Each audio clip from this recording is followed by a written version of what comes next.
Welcome to another edition of Boxing Info. I'm your host, The Islander, and this is kind of a recap type, explosion type video. Listen, my apologies for not doing a preview video of Pacquiao and Bradley, as well as Froch and Bute, and I'm going to go over several things. And I want to start what I really would have liked to have done in the past, especially since we're coming up on milestone anniversaries of certain fights. This year being, as a matter of fact, today, June 11th, this is the 30th anniversary of the massive showdown between Larry Holmes and Holmes-Cooney in Las Vegas. It was, at that time, each fighter was guaranteed $10 million each. This is back in 1982. This was like the big time. And we all know how that fight went. Larry Holmes, an all-time great. That fight right there for him was the... If you took a cross-section like a scientist would do of a specimen, that is the epitome of Larry Holmes, the genuine heavyweight champion of the world, defending his title against, at that time, the #1 contender, and basically throttling him. And from what I said, the two are still good friends, and Holmes-Cooney does a lot of work trying to... He's a fellow Long Islander, and he does a lot of work trying to help boxers who are past their careers in the post-boxing career, to aid them in retirement and stuff like that. So that was the first thing on my list. Other little keynotes here. We have retirements more recently of 3 recently vanquished boxers, and it started with Winky Wright declaring his retirement after losing a somewhat lopsided decision to Peter Quillen, in which he was outgunned and outmaneuvered and even knocked down in the fight. And he knows now that he cannot... At first he said after the fight that he couldn't handle the 160 pounds, that he needed to go back to 154. And then I guess after careful consideration, he's fought sparingly in the last few years. And now, I've got nothing but good things to say about this guy, because he fought all over the world long before a lot of you knew him. He was fighting in France and England and trying to scrap by, doing whatever he could to get a title shot.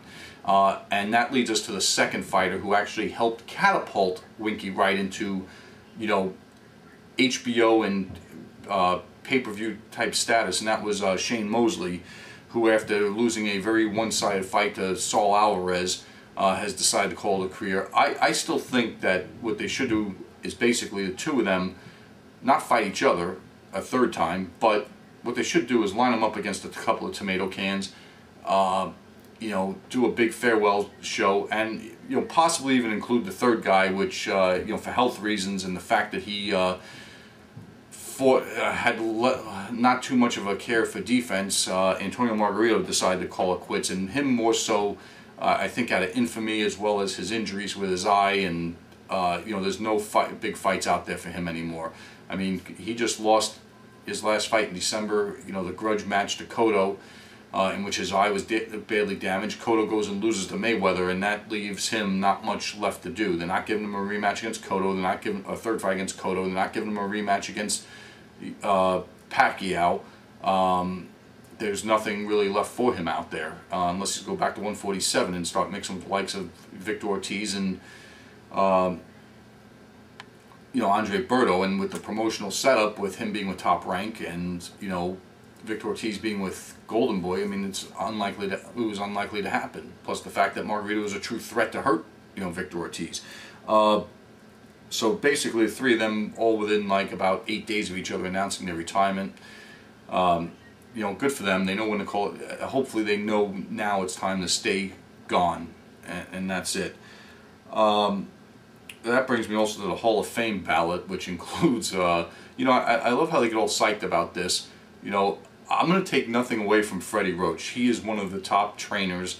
Whether you want to argue that it's only because of one guy he's ever had, which is Pacquiao, or because he's paid his dues, like Emmanuel Stewart was saying during the pay-per-view event, less than 48 hours ago.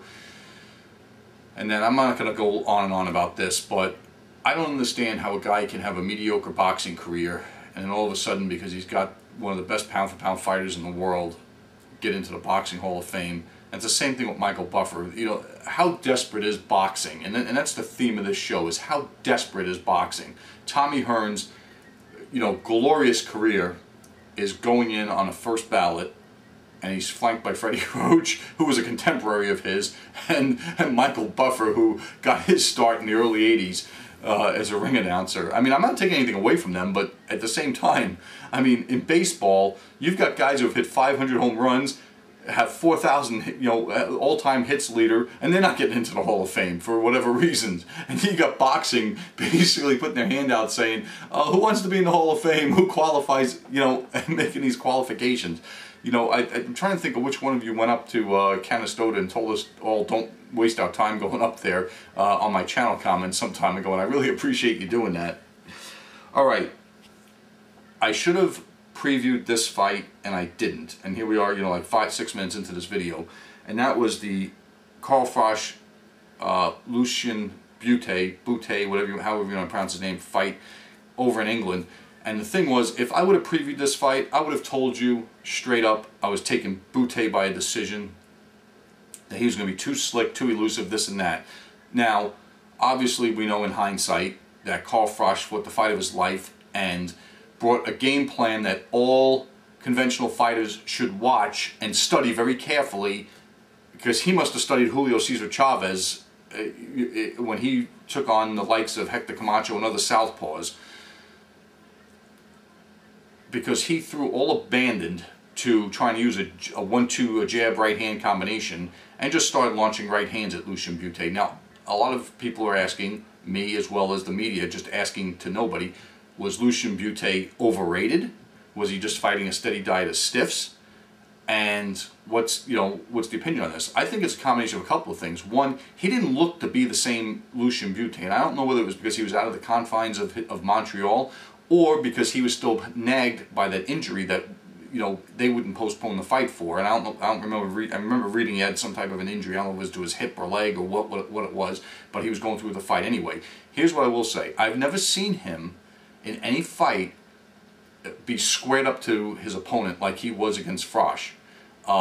You know, Froch came with the the idea that I'm just going to, you know, the hell with everything else, I'm throwing bombing right hands at this guy, and he hit him much the same as Librado Andrade did in their first fight.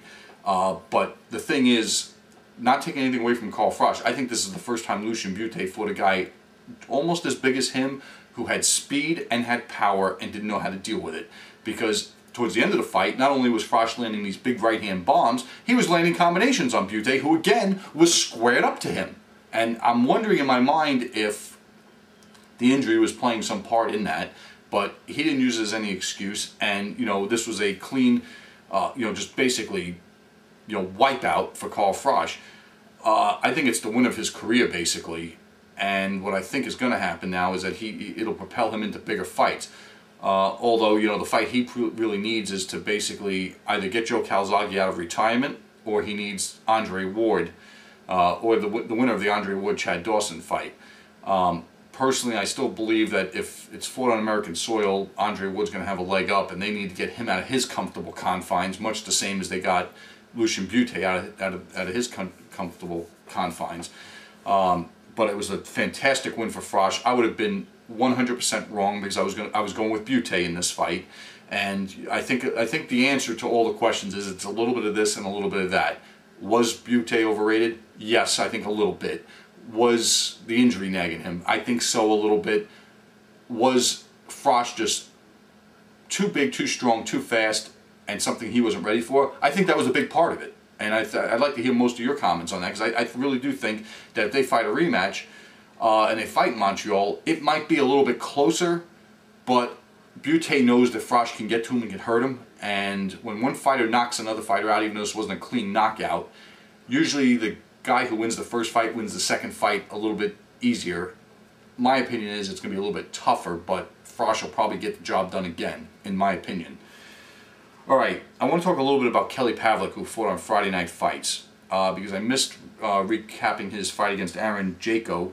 Well, maybe I did touch on it or whatnot. He scored a second-round knockout in his first fight with Robert Garcia. The thing is, And again, I was watching a little bit, changing channels, when he was fighting Scott Sigmund the other night, and he got a 7th round TKO. He's looked pretty good. He's doesn't look as mechanical as he used to, but I've got some worry about this, and I'm going to tell you what my concerns are.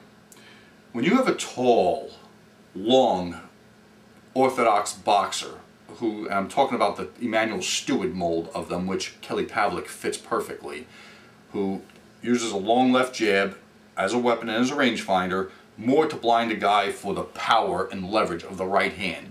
When you have that, okay, and you go to a different type of trainer as Kelly Pavlik has, and now you're starting to incorporate, you know, basically left hooks and left uppercuts to set up other punches with that right hand, what happens? If you look at these two fights, and they're a microcosm of what I'm talking about, Kelly Pavlik is now giving up his height. And every time I was watching, I flip back to the channel, I'm watching, waiting to see if the fight, you know, I'd see, you know, Sigmund, you know, flying across the ring or something. I'm seeing Pavlik bending low, you know, digging in left hooks to the body, trying to score left uppercut, right hand combinations. But what has he done? He's given up his height. And I don't think Garcia understands this. It's a recipe for disaster later, I think. Now, yes, he is incorporating other punches so that a guy can't, like Sergio Martinez, can't just take his right hand away. But his height is part of a natural defense. And if you ask me, I'm not knocking Robert Garcia because I think he's a pretty decent trainer. I think that he's gotten the roles of some of his boxers reversed. Because here you got, you know, Antonio Margarito, who he went from, you know, not having the different types of skills that Kelly Pavlik had, not that they're vastly different, but a guy who naturally gives up his height to get inside and dig hard to the body and is willing to take punches, and Margarito to standing straight up, trying to hide behind the jab and getting whacked around by Pacquiao and by Cotto. To now taking a guy who's naturally upright and safe at a distance to you know, basically losing his height and digging punches. Now understand, the offense that Pavlik gains by this is good. I think it hurts his defense, in my opinion. He always was decent at blocking, you know, doesn't move his head at all, or real good. Same thing as I'll talk about with Timothy Bradley. But I think that this is foreboding or foreshadowing disaster later. Just in my opinion. You know, I'm a fan of Kelly Pavlik's. I kind of don't like the way this is going. You know, if you disagree with me, that's fine. You know, sometimes, you know, I don't know. It's like I tell my wife, I don't know everything. I just see things. And the great motivational speaker, Anthony Robbins, one of his big themes is the past doesn't equal the future, but it's one hell of an indicator. And from what I've seen of other guys in the past, Kelly Pavlik would have been better served trying to convince Emanuel Stewart to train him, in my opinion. And most of you would probably agree. He fits that mold better than a guy who's going to lean over and now, you know, give up his height, give up his reach, dig left hooks in, and then maybe score with a right hand. Because I don't think once you start leaning over, you can change in the middle of the fight to go back to this and be effective like you used to be earlier in your career. That's just my opinion. And I'm spending too much time on this, but I just wanted to touch on it. All right, the big pay-per-view card the other night, which I'm sure most of you want my opinion on, 13 minutes into this. I'm going to touch on a couple of things. Randall Bailey versus Mike Jones. Before this fight, I would have told you that Mike Jones was going to run Rand's shot over Randall Bailey. That Randall Bailey was old, he was one-dimensional, and that Mike Jones, being younger and more athletic, was going to basically undo all that. He had to be worried about one punch to stay away from, a right hand. And for 9.5 rounds, he did just that. It was a terrible fight in which both of them did almost nothing. Jones basically, you know, reacting to Bailey about to launch a right hand, and basically the fight was void of action until Randall Bailey got home that right hand and knocked Jones down. And once he did that, I knew in my mind that there was a race to the finish. Could basically Jones stay away for 2 more rounds and keep Bailey off of him, which obviously he couldn't. When he got hit with that uppercut and went down, you just knew that it was kind of sort of a halfway delayed reaction. The fight was over. And what do we learn from this? that possibly prospects are too protected.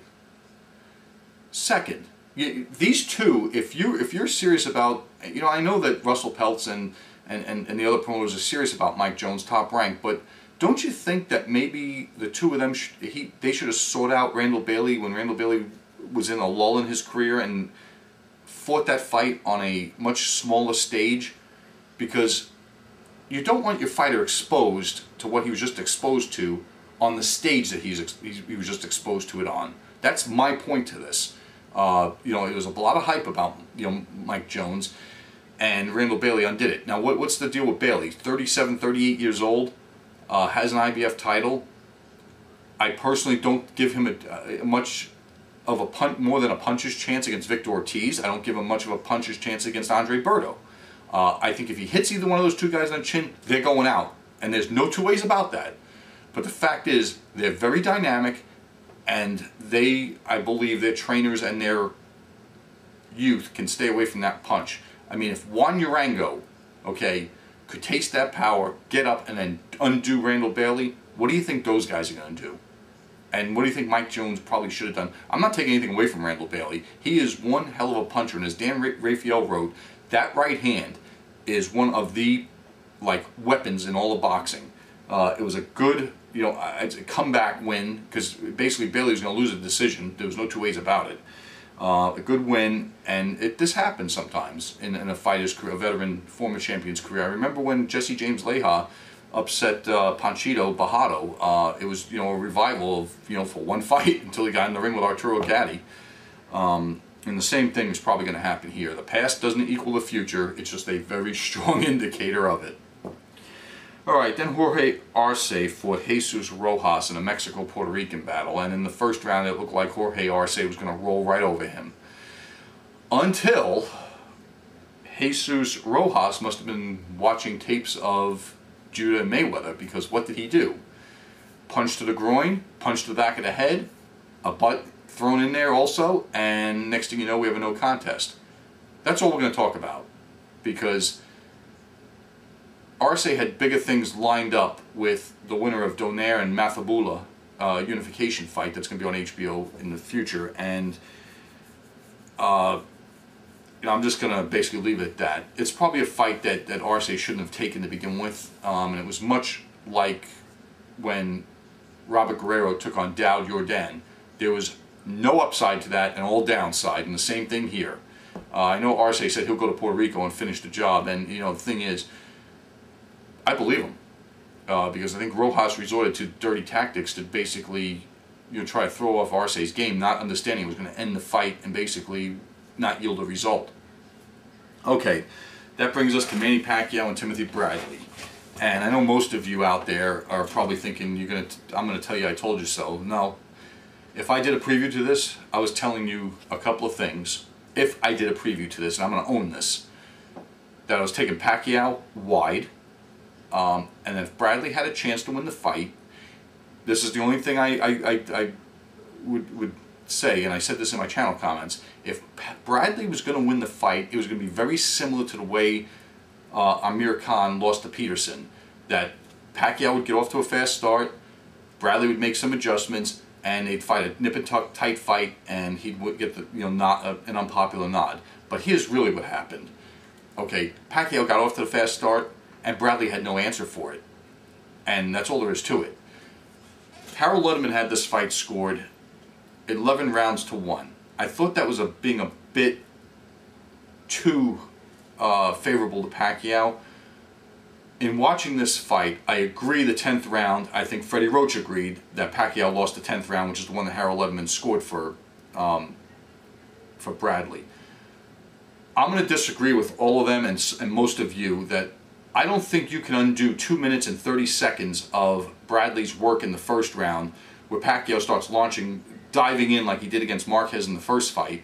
Left hands, 1 or 2 scored, 1 or 2 didn't. Okay, that does not undo 2 minutes and 30 seconds worth of work. I've had this argument with the rabid Pacquiao supporters about the first Marquez fight, in which they argue that the first round of the first Pacquiao-Marquez fight has to be scored 10-6 because Pacquiao scored 3 knockdowns. Okay, What did he do the first minute and 30 seconds of that round? He ate leather. And Max Kellerman very astutely, 2 minutes into that round, or 2 minutes and 20 seconds into that round, astutely said, I have this round scored for Bradley based on who's going upside the other guy's head more often. And it was Bradley. So I've got the first round for Bradley. I've got 2, 3, 4, 5, 6, 7, 8, 9 for Pacquiao.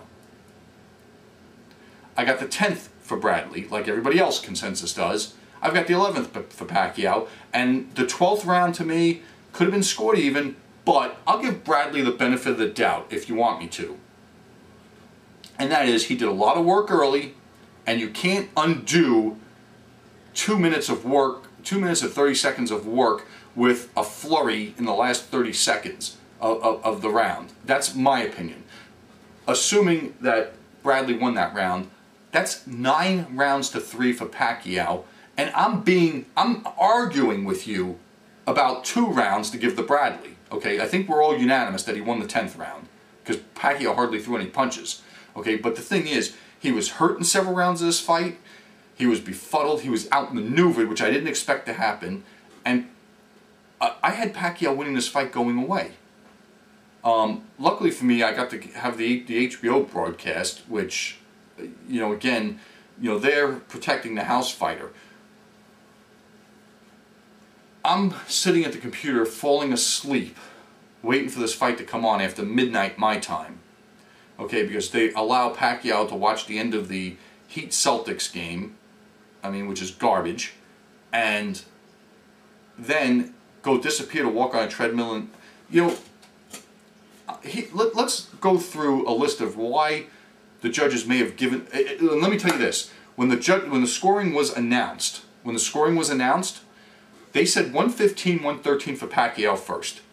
I sat back and I went, "Oh my God, no way, no way!" Because usually when that happens, the other guy's getting the decision, or when you have a fight that should be 9 rounds to 3, 10 rounds to 2. 11 rounds to 1, 12 rounds to nothing. I was expecting a 120, 108 scorecard, and you get 115, 113? That means there's going to be controversy. Okay, 115, 113 for Pacquiao.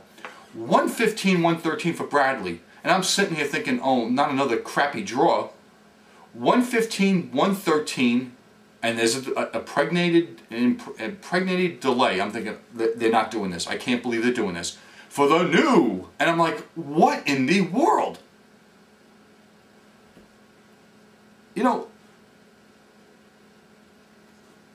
I think that HBO did a fairly good job on this fight. And I think of Max Kellerman especially, because they went back to looking at different fights that were controversial, that they saw one way and the judges and the people at press row saw another way. And they mentioned De La Hoya Mosley too. Alright, I'm watching that on TV and I'm thinking that's easily 9 rounds to 3, 8 rounds to 4 for De La Hoya. Even though I'm rooting for Mosley to knock him out. Okay, understand that. Letterman's got De La Hoya winning the fight comfortably. The 3 judges have it 7 rounds to 5 for Mosley. Okay, at least they're all in sync and they're unanimous on this, okay? And that was a closer fight. This was not a close fight, people. It wasn't. I don't care what Bradley says, and I have all the respect in the world for Bradley. I like him. I'm a fan of his. I have all the respect. Some of those rounds were not close. When I tell you 2, 3, 4 through 9, they're not close. They're not close. And Kellerman made the very astute and very educated comment that he'll go home and watch the fight with the sound off so that he and Lampley, with those, what's the deal is, I've been meaning to ask you guys about this for probably 6 months now. What's the deal with Jim Lampley's glasses? Does he see the fight better with the Clark Kent glasses? Is he Superman? He's going to rip open his tux and, go fly away? What's the deal with those glasses?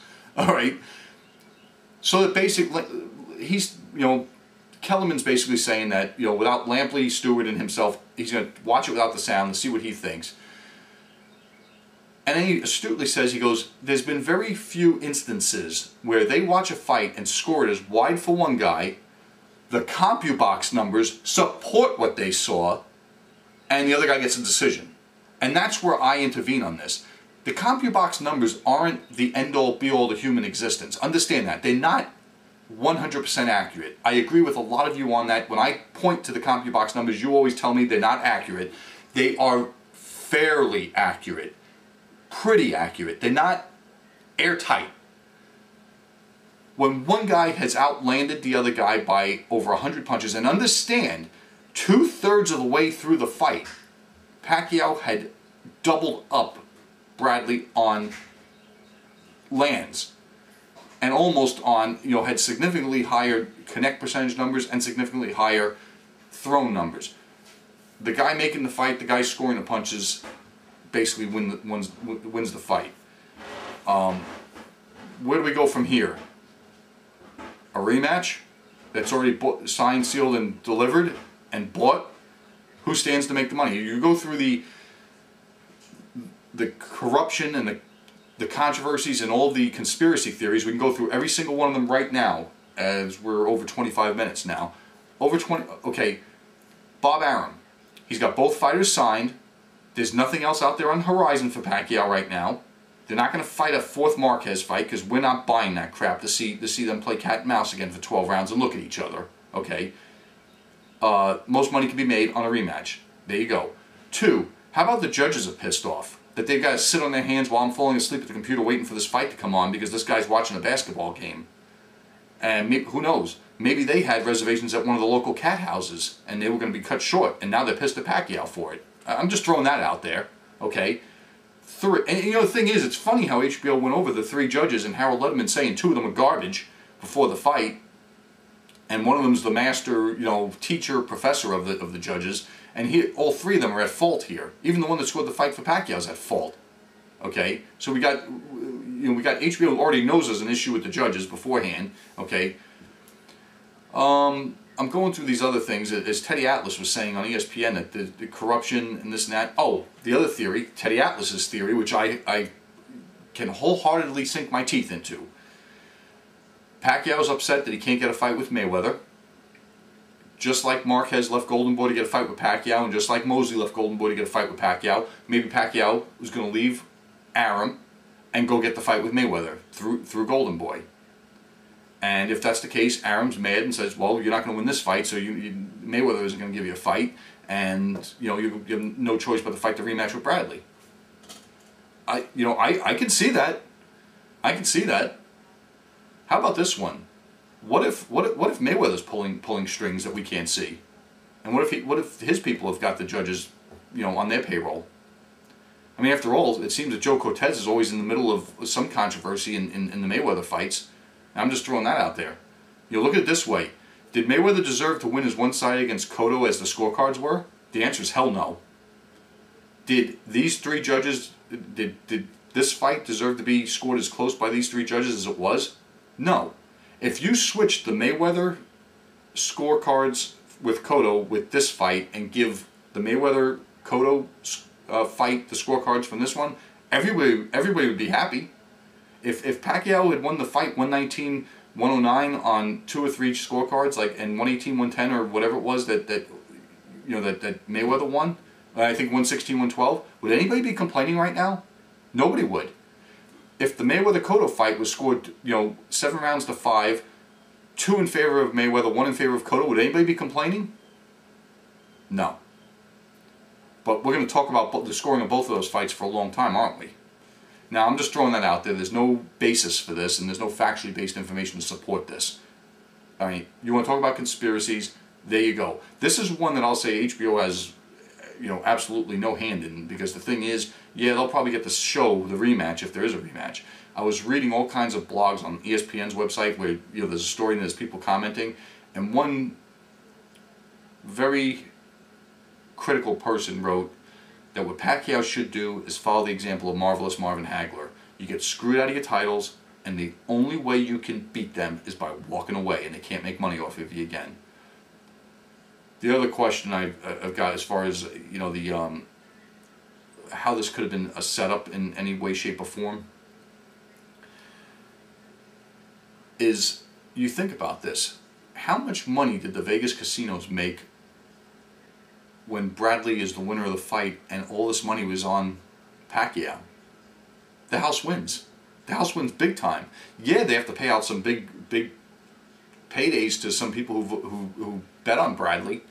But think about this: if you followed certain people's advice on YouTube and you did a hedge here or there, like a Pacquiao, just a Bradley win with a Pacquiao stoppage or something like that, you lost all your money because there was no knockout, and nobody would have thought in a million years. Well, I mean, some people would have thought Bradley would win the fight by decision, and that would have been the payout. But think of what a minority that is. I mean, the house won. What if the casinos went and bought off the judges? It wouldn't take much. $500,000 per judge, $1 million per judge. That's a pittance compared to the money that they're bringing in. Now I'm just throwing that out there. I mean, there's no basis behind that either. But that's going to do it for this show. Comments welcome. Hopefully I'll be back sooner rather than later. And I've enjoyed it.